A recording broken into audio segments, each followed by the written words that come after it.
धन्यवाद अध्यक्ष जी। ओके। अध्यक्ष जी, मैं अपनी बात को शुरू करने से पहले, क्योंकि राजकुमार भी इस बात को कह रहे थे, ये 2 अप्रैल का दिन विशेष है सर।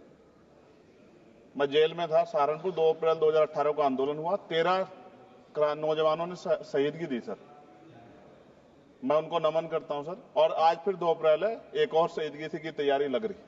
तो मैं उन क्रांतिकारियों को भी आज याद करता हूं जिन्होंने, मुस्लिम क्रांतिकारी जिन्होंने देश की आजादी में योगदान दिया। सर, अंदाजे जमाना कहता है कि मौजे हवा रुख बदलेंगी, अंगारों से गुलशन फूटेगा, शबनम से शरारें निकलेंगी। वक्फ संशोधन विधेयक 2024 संवैधानिक मूल्य एवं सांप्रदायिक सौहार्द के लिए गंभीर खतरा है। वक्फ संशोधन विधेयक 2024 संवैधानिक अधिकारों, विधिक सिद्धांतों और धार्मिक स्वतंत्रता पर गंभीर आघात है। विधेयक वक्फ प्रबंधन को कुशल और प्रभावी बनाने का दावा करता है, लेकिन इसके 44 संशोधन इन वादों को पूरा करने में असफल है। हमारा मानना है कि इस संशोधन से स्पष्टता, साक्ष्य और मूल कारण विश्लेषण का अभाव होगा। पूर्व संशोधनों का मूल्यांकन नहीं होगा, हितधारकों से परामर्श की पारदर्शिता नहीं होगी, मौलिक अधिकार का उल्लंघन होगा। Article 13, article 14, article 25, article 26, article 50, article 300 सर्वोच्च न्यायालय के निर्णय, स्थापित कानून और इस्लामी सिद्धांत और संविधान की भावना का उल्लंघन होगा।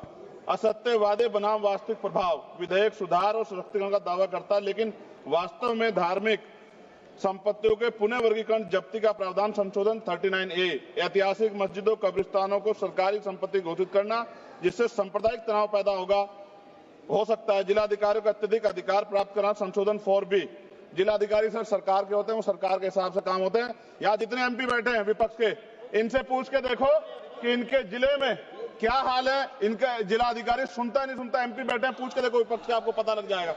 सर, धार्मिक विशेषज्ञता या समुदाय की सलाह के बिना निर्णयों से संपत्ति विवाद और विश्वास की कमी उत्पन्न होगी।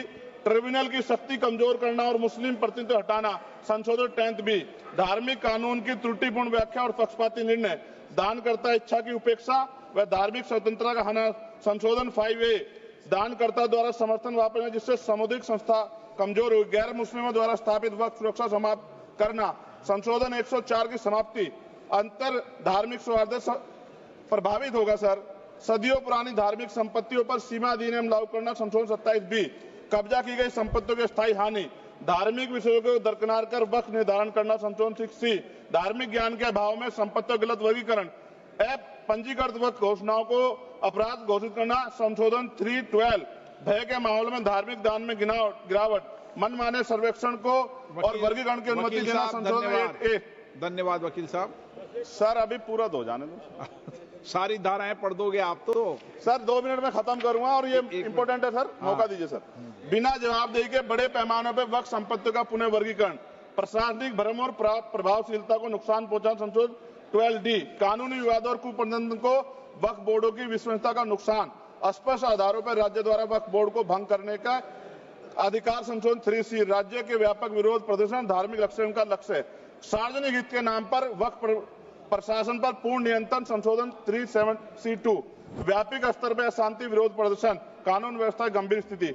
सर, सरकार के उद्देश्य से नजर आता है मुस्लिम समुदाय के योगदानों पर नियंत्रण स्थापित करना, मुसलमानों को उनकी वक्फ संपत्ति वंचित करना, वक्फ स्थापित करने के अधिकार पर प्रतिबंध लगाना, वाकिफ और मुतवल्ली की इस्लामी परिवर्तन करना। इस विधेयक को वर्तमान रूप से स्वीकार करें और समावेशी परामर्श, कानून स्पष्टता, संवैधानिक धार्मिक सुरक्षा सुनिश्चित करें। सर, ये तो बिल पे था सर, क्योंकि आप कहते हैं बिल पे बोलना चाहिए 2 दिन नहीं, लेकिन सर मैं सुबह से सुन रहा हूं सर 2-3 चीजें बोलूंगा सर। जो विद्वान सरकार मुसलमानों की कितनी हितैषी है सर, कुछ कह रहे हैं क्या? जो विद्वान होता है वो बिल पे बोलता है। सर, बस खत्म कर रहा हूं। सरकार कितनी हितैषी है सर? केंद्रीय मंत्रिमंडल में एक भी मुस्लिम मंत्री नहीं है। सच तो यह है कि अभी ईद पे नमाज पढ़ने के लिए भी नए नियम बनाए गए, और जो नमाज पढ़ रहे थे उनके पीछे पुलिस कर्मचारी लाठी लेकर खड़ा था, मैंने खुद देखा सर। अगर सरकार इतनी देर सच्चर कमेटी की रिपोर्ट पर चर्चा कराएगी, बिल्किस बानो के आरोपियों का जेल से बाहर आने के बाद स्वागत किया गया सर। मुसलमानों की जमीन की बात है, SC/ST की जो जमीन है वो छीनी जा रही है सर। कानून से ऊपर उठकर मुसलमानों घरों पर बुलडोजर चलाए गए, सबने देखा।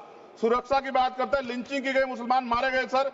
कावड़ यात्रा में गरीबों के ठेलों पे सुप्रीम कोर्ट ने ऑर्डर किया कि नाम मत लिखवाओ, देश को मत तोड़ो। अंत में सर बात निकली है तो दूर तक जाएगी। पार्टी सरकार के नेता यात्रा निकाल के कहते हैं मुसलमानों को भगाओ, और कई एक मुस्लिम एमपी पिछली बार सर उनको क्या क्या शब्द निकले, कोई निंदा नहीं हुई सर, और उसका प्रमोशन हुआ। और कभी आपके नेता कहते हैं सरकार गोली मारो, और आप हिंदू राष्ट्र की बात करते हैं सर। मेरा यह कहना है सर, मैं इसका पुरजोर विरोध करता हूं और अपनी एक शायरी के साथ खत्म करूंगा। तो बहुत सुनी मैंने आज दोनों तरफ, जब तक ना बदले जालिम हुकूमत का मिजाज, एहतजाज एहतजाज एहतजाज, और ये तब तक रहेगा जब तक सर अपनी सरकार सोच नहीं होती। धन्यवाद सर।